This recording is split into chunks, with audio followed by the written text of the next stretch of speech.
Assalamualaikum warahmatullahi wabarakatuh.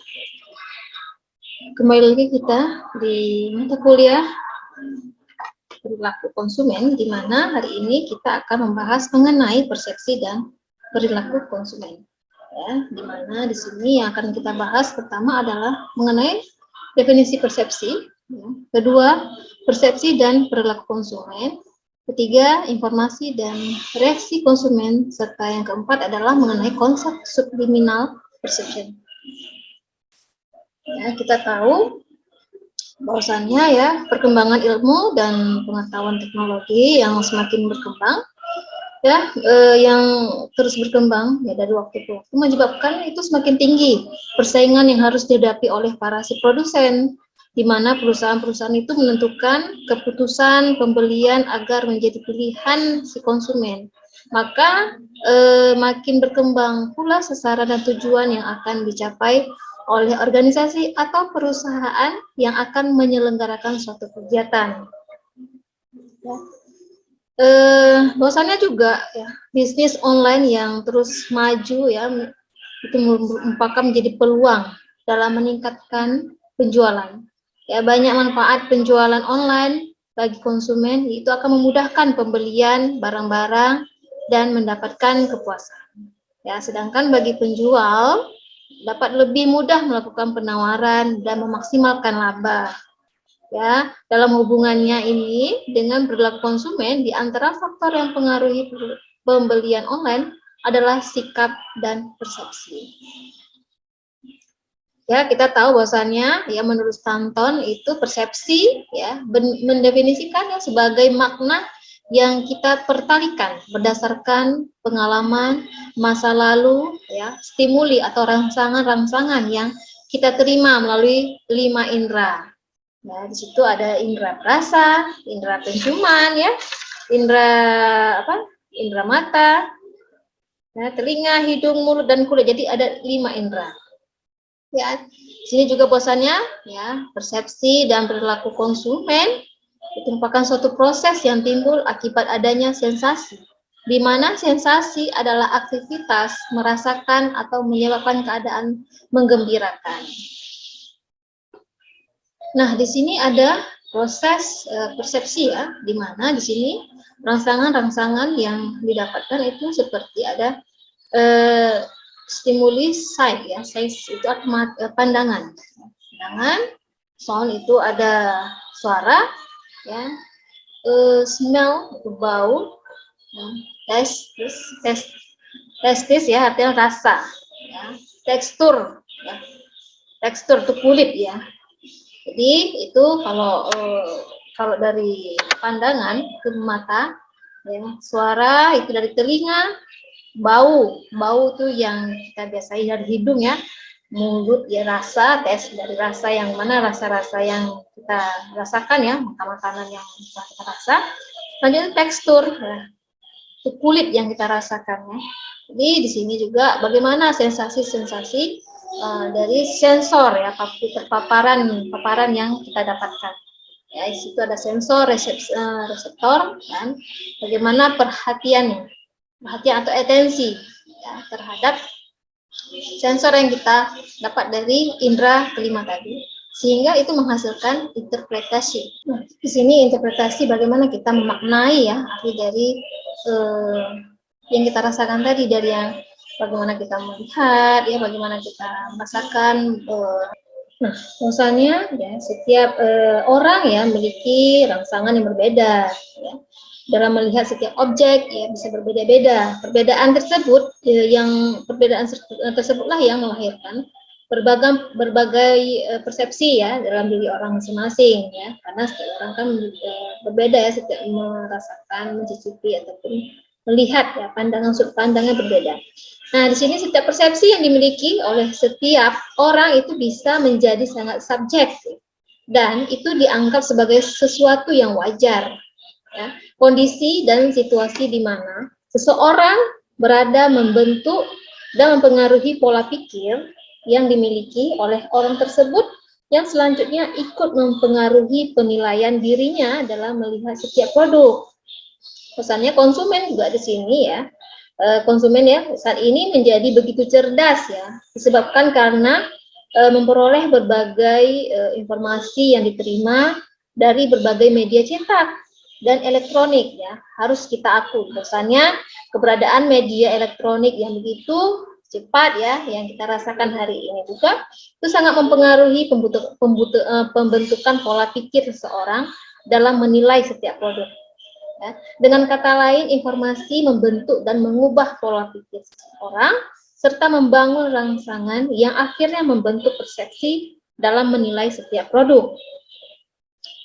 Ya, orang yang berbeda seringkali memiliki pandangan yang berlainan terhadap rangsangan yang sama, karena persepsi rangsangan ini dipengaruhi oleh harapan mereka serta latar belakang mereka masing-masing ya.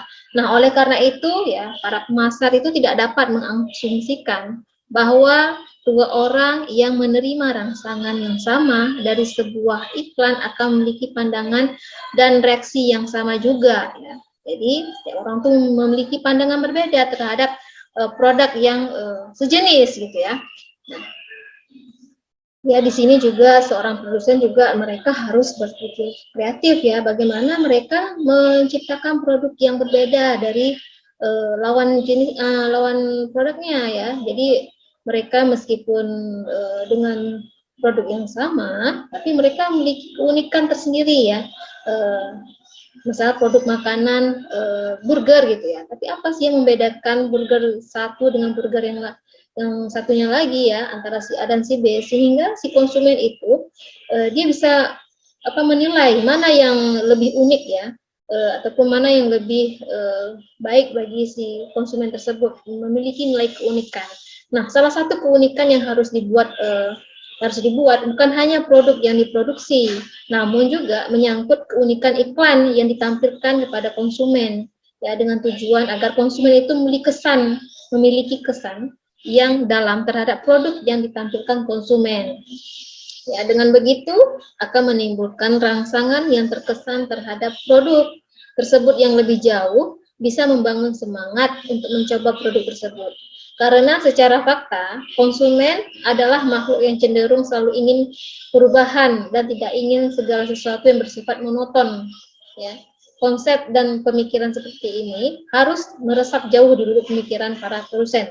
Jadi mereka harus memikirkan bagaimana menciptakan produk yang unik ya, agar si konsumen itu lebih tertarik ya. Jadi tidak begitu-begitu saja, harus ada diferensiasi produk, harus ada produk yang membedakan produk satu dan produk lainnya, ataupun ada inovasi produk sehingga si konsumen itu tidak bosan dengan produk yang disajikan ataupun yang ditampilkan ya, sehingga konsumen akan lari ke produk pesaing kalau tidak ada perubahan inovasi produk. Selanjutnya kita akan bahas mengenai informasi dan reaksi konsumen ya. Bagaimana si konsumen itu akan mengambil suatu keputusan pembelian. Ya, di sini konsumen memiliki naluri yang sensitif pada setiap informasi yang diterima.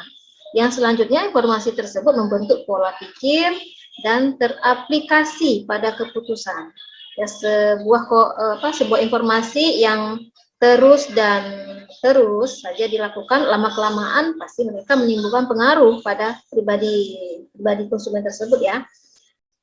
Ya, di sini jika suatu informasi ya telah memasuki diri konsumen secara dalam, maka reaksi konsumen ketika mendengar nama sebuah produk tersebut akan dengan cepat bereaksi ya. Reaksi sebagai bentuk perhatian pada produk tersebut. Perhatian yang dilakukan oleh konsumen dapat terjadi secara sengaja atau tidak sengaja. Perhatian yang dilakukan secara sengaja itu disebut juga dengan voluntary attention, yaitu terjadi ketika konsumen secara aktif mencari informasi yang mempunyai relevansi pribadi.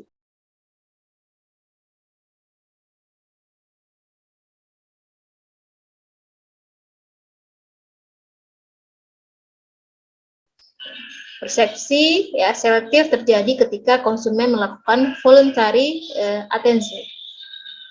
Persepsi itu bukan hanya proses psikologis saja ya, tetapi diawali dengan proses fisiologis yang dikenal dengan sensasi.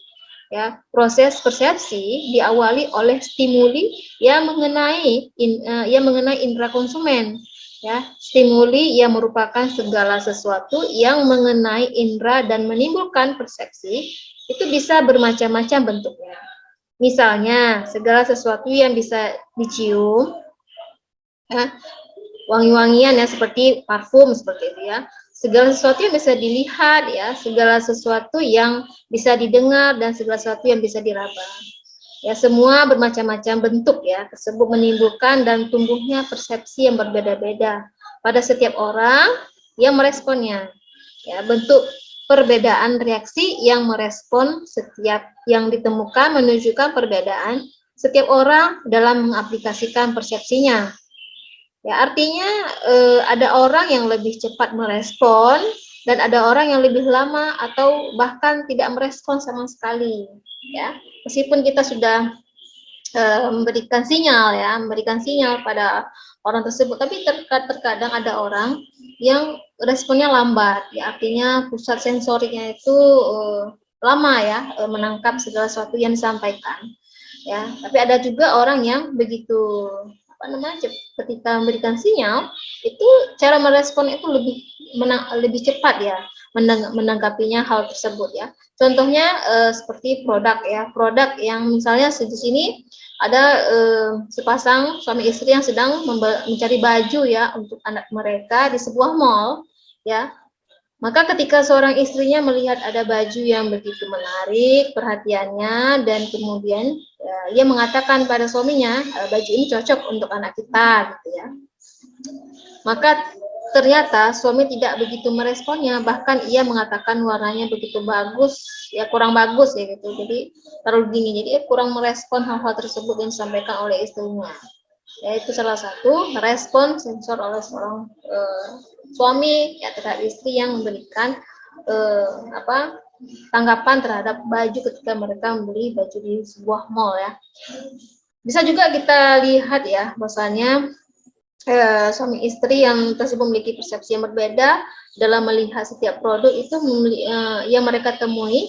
Pada contoh lain juga kita dapat menemukan ya persepsi yang berbeda juga ya. Contoh lain adalah misalnya adik-adik sekalian ya mohon maaf sedang berpacaran gitu ya, dan kalian sedang berjalan di sebuah taman kota gitu, dan cowok kalian mengatakan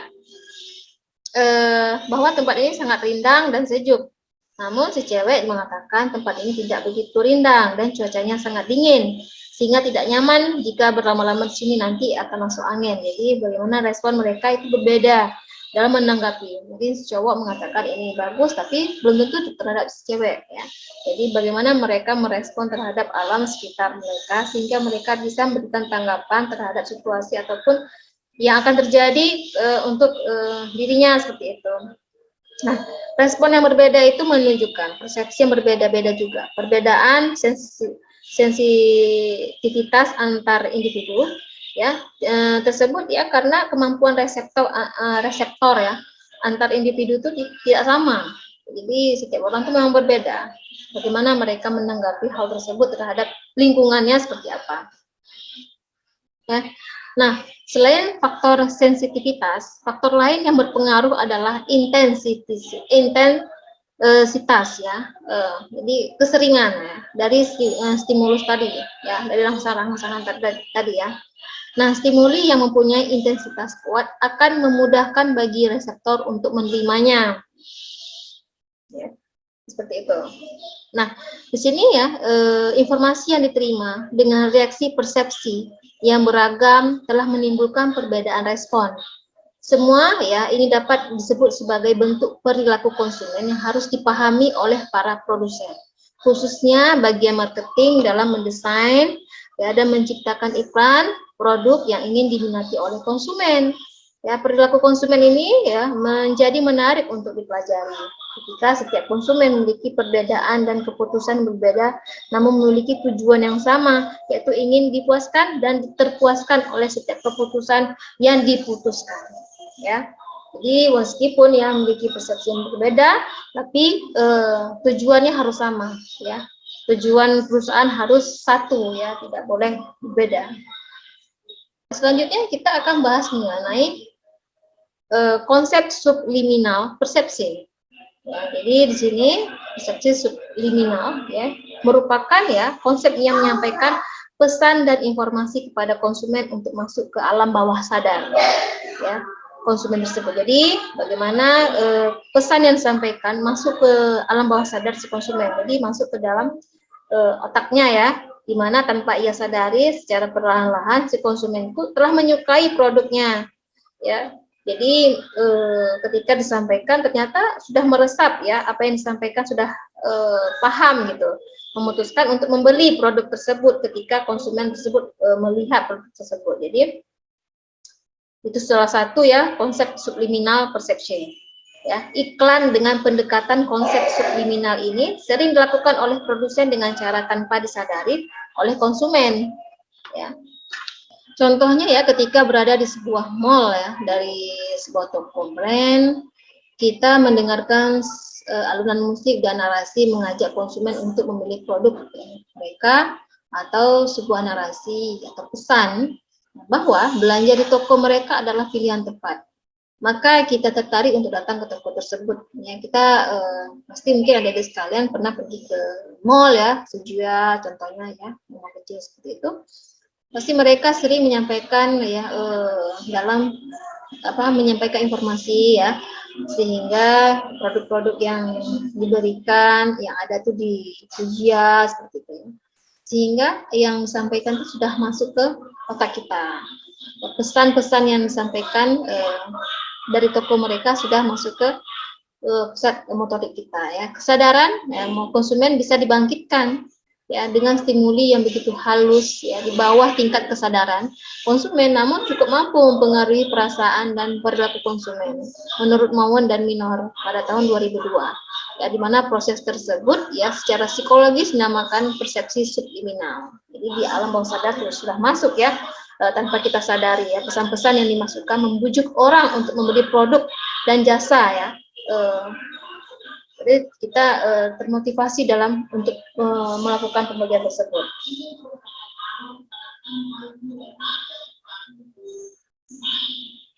Ya, namun karena tiap individu dalam kerentanan ya mereka terhadap stimuli subliminal, sebagian konsumen ada juga yang menyadari sih kehadiran iklan tersebut dan mampu mempengaruhi tindakan konsumen. Sementara sebagian konsumen lain juga tidak menyadarinya. Kadang-kadang ada juga orang yang tidak open ya, mereka fokus belanja sudah karena mungkin sudah masuk ya dari otak. Jadi ketika mereka menyampaikan lagi para SPG-SPG-nya itu, mereka tidak mendengarkan lagi ya khusus mereka beli, tapi bagi mereka yang baru ya, baru pertama kali ataukah baru sering masuk situ ya, ataupun pernah belajar situ, mungkin mereka akan mendengar ya pesan-pesan disampaikan oleh para informan tersebut ya, para marketer tersebut ya, seperti itu. Nah, di sini ya memang orang memiliki persepsi yang berbeda-beda dalam merespon ya terhadap apa yang mereka terima ya, sehingga meskipun iklan atau promosi yang disampaikan oleh para pihak produsen ya mampu merespon mereka, ada juga yang tidak mau merespon terhadap produk tersebut. Nah, ternyata kebanyakan iklan itu mampu mempengaruhi tindakan konsumen ya, sementara sebagian konsumen lain juga tidak menyadarinya. Ya, jadi tergantung setiap orang ya, bagaimana mereka merespon terhadap terhadap situasi yang mereka dapatkan. Sehingga bagi mereka yang merespon, mereka akan memberi suatu tanggapan apakah produk tersebut layak untuk dibeli atau tidak ya, seperti itu. Nah, contoh nyata yang telah memberikan bukti ketika seseorang akan menonton film di bioskop ya, maka pada 2 menit sebelum film mulai itu ditayangkan pasti disuguhkan iklan-iklan ya, iklan-iklan produk minuman seperti Sprite ya, Coca-Cola, burger ya, lain-lainnya sebagainya itu ya, Coca-Cola dan makanan-makanan yang memberikan iklan pada penonton ya, makanan apa yang tersedia. Nah, hasil survei itu menyebutkan bahwa produk makanan tersebut telah terjadi kenaikan penjualan yang salah satunya itu disebabkan oleh faktor iklan. Ya, kita boleh menganggap bahwa iklan tersebut sangat efektif dalam mengubah dan mendorong tumbuhnya persepsi pada diri konsumen dalam membeli dan mencoba produk tersebut. Karena ketika konsumen telah mencoba produk tersebut, selanjutnya ia telah disebut sebagai konsumen potensial. Ya. Dan saat ia telah semakin sering mencoba produk tersebut, maka selanjutnya konsumen tersebut telah berubah posisinya menjadi konsumen aktual, ya, di mana perubahan pola, ya, dan posisi konsumen tersebut jelas menguntungkan produsen. Dan bagi produsen yang semakin besar konsumen konsumen yang potensial, ya, maka semakin besar peluang menjadi konsumen yang aktual. Nyata ya. Jadi dengan perubahan posisi ke konsumen aktual, maka ini lebih jauh memberi pengaruh pada peningkatan penjualan dan juga otomatis memberi penambahan profit pada perusahaan. Ya, jadi dari iklan dengan pendekatan konsep subliminal perception dan kesuksesan dari hasil praktek subliminal perception telah dinikmati oleh para pebisnis di Amerika pada era tersebut. Baik, sampai di sini dulu pertemuan kita mengenai persepsi ya dan perilaku konsumen. Kita ketemu lagi minggu depan. Kurang mohon maaf. Jangan lupa like, comment, and subscribe agar saya dapat memberikan materi-materi pembelajaran lebih mudah dan dapat diakses kapanpun adik-adik belajar. Terima kasih atas apresiasinya. Lebih kurang saya mohon maaf. Assalamualaikum warahmatullahi wabarakatuh.